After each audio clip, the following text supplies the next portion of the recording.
But I guess, Richie, obviously I know we're in 2024, but just kind of the events of last year in terms of you getting elevated to interim head coach and then, taking some time away. Overall, just how was last year for you? Well, for me, I don't think we really need to speak about last year. I think, I kind of just want to speak about, and I think we all wanted to speak about kind of the present time now. I think we've all moved forward. Everybody's grown and learned from the past, and we've all are now moving into 2024 with basically looking forward to working with the second team and enjoying coming to work and working with a lot of very young, talented players that are eager to perform well and eventually, hopefully, play with the first team sometime. And I guess just kind of overall too, just what were the conversations like to get you when it came to getting this position, and just overall, I guess, what kind of intrigued you about wanting to coach the second team? Well, I'm a coach, so that's what I do for a living. I have a passion for coaching. I've done it for a long time, and I like and I always want to be coaching. So there was an opportunity with the club, and that it was great being the assistant coach for the first team, and it's great being a head coach for the second team. They're both great jobs, and I was happy to when presented with the opportunity to coach the second team. I was very happy to do it because I love coaching, and to be the head coach of the second team, I think it's a really good position to have, and it's I think it's good for the organization, and then I think it's good for me in a coaching capacity to be a head coach for a team and to help develop these young players to the first team and just help the organization get better. I just kind of, looking at the roster, there was some turnover. You still have, some of the guys from last year. I guess just overall, what stands about this roster? I don't know if there's any particular players, just, what kind of stands out about the roster you have? Yeah, I think there's some turnover, but there's some players that have been here from the past. And it's still the way that you put the team together is that you still have, we'll take goalkeepers for example, like Jacob Jackson and Max, they train with the first team quite a bit, but then they play games with us. So, they're not with us on a day-to-day basis, but they are at times. And then there's certain players, Jack Panayiotou and Thiago Suarez, who've been training a lot with the first team, and now will be playing games with us in the future. So that you have those situations. So those are all very good young players that obviously have been playing with the first team quite a bit. And now you hope when they come down to the second team, they're going to get those game-like experiences in a professional environment in games.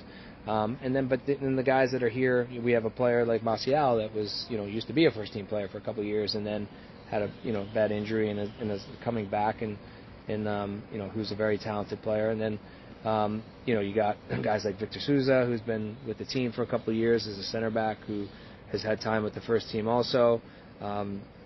You have a couple young players like DeMario McIntosh and Cristiano Oliveira, who's 16 years old, who have just come through the academy ranks, who are very super talented players who add a lot. And then you go through the team, and it's just a lot of players that are on the younger side, and that are trying to show up every day in a professional environment with the Revs II, and continue to develop every day with and the thing that I speak to them about a lot is that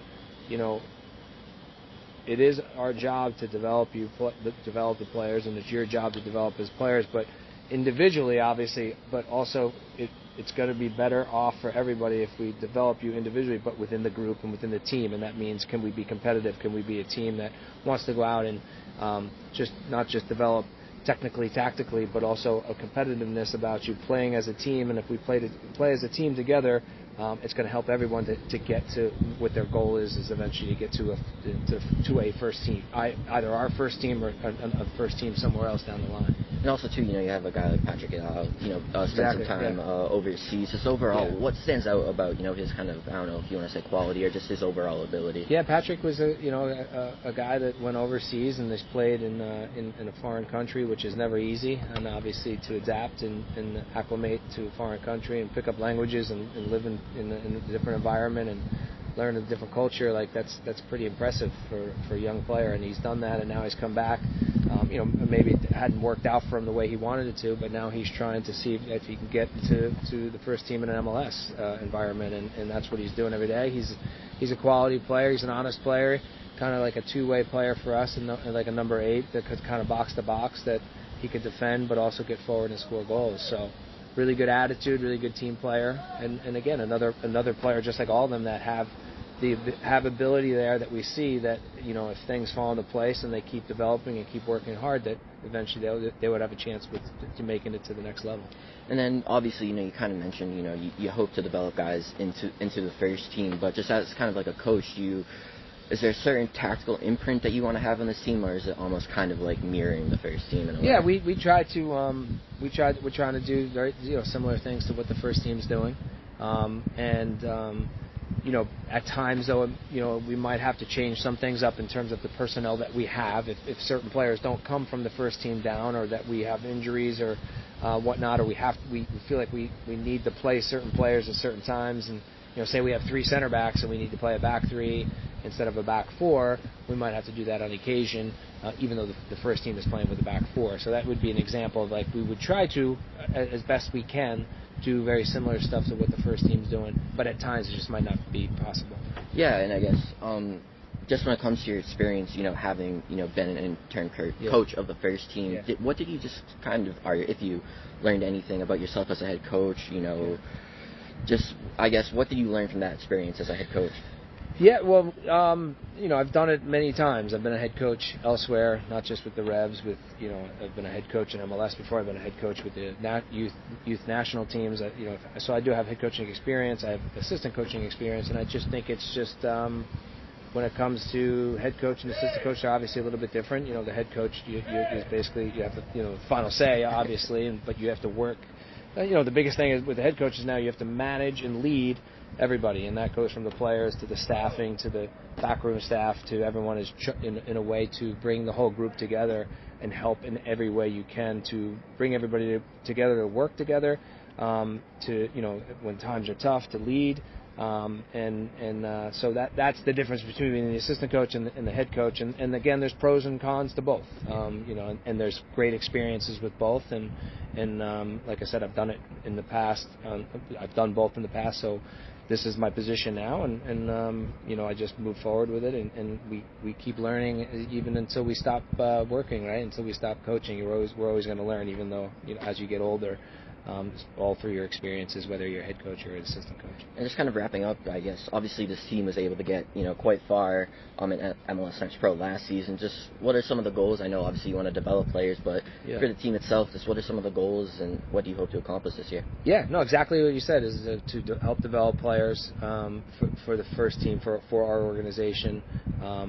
But again, I think the way that you do that is, if you do things the right way, if the group together, and you go back to the team that's been successful in the past, I do think being competitive is part of development.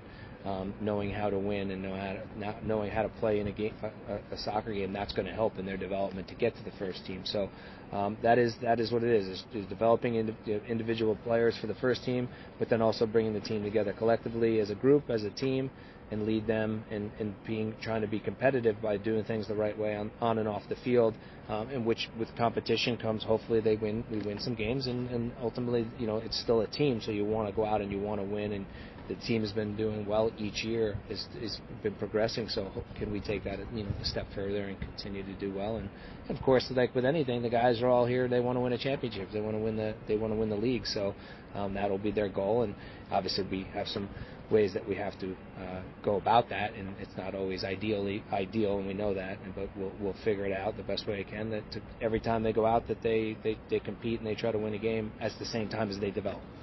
Yeah.